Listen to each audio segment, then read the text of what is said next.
Halo semuanya, kita hari ini bakal bahas satu destinasi yang mungkin belum banyak dari kalian yang dengar. Kepulauan Guraichi di Maluku Utara. Nah, kalau kalian lagi nyari petualangan yang bener-bener beda, ke surga yang masih asli banget, kalian nonton pembahasan yang pas. Oke, kita mulai dari sini ya. Coba bayangin deh, sebuah tempat yang pemandangannya tuh sering banget disamain sama Maladewa. Ini bukan cuma omong kosong loh. Guraichi itu beneran gugusan pulau terpencil yang siap banget nyaingin destinasi-destinasi kelas dunia. Betul-betul surga yang belum kepegang. Jadi, apa sih yang bikin Guraichi ini istimewa banget? Nah, di bagian pertama ini, kita bakal bongkar satu-satu daya tarik utamanya, dan kita bakal cari tahu kenapa tempat ini pantas banget dapat julukan surga tersembunyi. Yang bikin Guraichi ini keren, itu macem-macem banget pilihannya. Kalian bisa santai-santai di Pulau Guraichi yang nggak ada penghuninya, pasirnya putih, airnya jernih banget. Terus, kalian juga bisa jalan-jalan di atas Gusung Guraichi. Itu loh gundukan pasir yang cuma muncul pas air lagi surut. Buat yang suka petualangan, ada Pulau Raja Wali, tempatnya buat berenang bareng pari manta yang super gede. Dan kalau suka hiking, Bukit Guraichi siap ngasih pemandangan yang katanya mini Raja Ampat. Keren kan? Satu paket lengkap. Oke, saya yakin kalian udah mulai ngebayangin liburan di sana. Sekarang kita bahas yang lebih praktis ya. Gimana sih biasanya itinerary atau rencana perjalanan di Guraichi? Nanti kalian bakal lihat, ternyata jauh lebih gampang dari yang dibayangkan. Jadi kuncinya itu ada di Pulau Lele. Pulau ini bakal jadi base camp kalian, satu-satunya pulau yang ada penduduknya dan ada penginapannya. Nah dari situ tinggal sewa perahu warga aja. Cuma 5-7 menitan udah nyampe ke Pulau Guraichi, terus 15 menit lagi ke Gusung. Abis itu bisa lanjut lagi ke Pulau Raja Wali buat dapat pengalaman luar biasa berenang bareng parimanta. Simpel dan efisien banget kan? Nah, sekarang kita ngomongin soal logistiknya. Perjalanan buat mencapai surga tersembunyi ini semuanya dimulai dari satu kota pusat di Maluku Utara, yaitu Ternate. Dari Pelabuhan Bastiong di Ternate, kalian punya dua pilihan utama.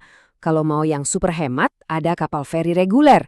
Harganya cuma sekitar 90 ribuan. Tapi ya itu, perjalanannya bisa 5-7 jam dan jadwalnya terbatas banget.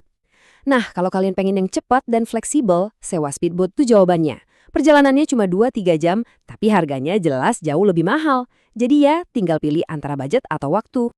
Oke, cara kesananya udah tahu. Sekarang, kita bahas soal persiapan. Ini penting banget ya, karena Guraichi itu kan destinasi terpencil yang fasilitasnya serba terbatas. Jadi, apa yang kalian bawa di tas itu bakal nentuin banget nyaman atau enggaknya liburan kalian. Aku punya pertanyaan nih buat kalian. Coba pikirin deh, dengan semua keterbatasan di pulau terpencil kayak Guraichi, barang elektronik apa yang paling wajib dibawa? Dan jawabannya adalah sebuah power bank. Iya, beneran power bank. Kenapa? Soalnya listrik di Pulau Lele, tempat kalian nginep nanti, itu cuma nyala dari jam 6 sore sampai tengah malam. Jadi, kalau nggak bawa power bank, siap-siap aja HP dan kamera kalian mati gaya di siang hari.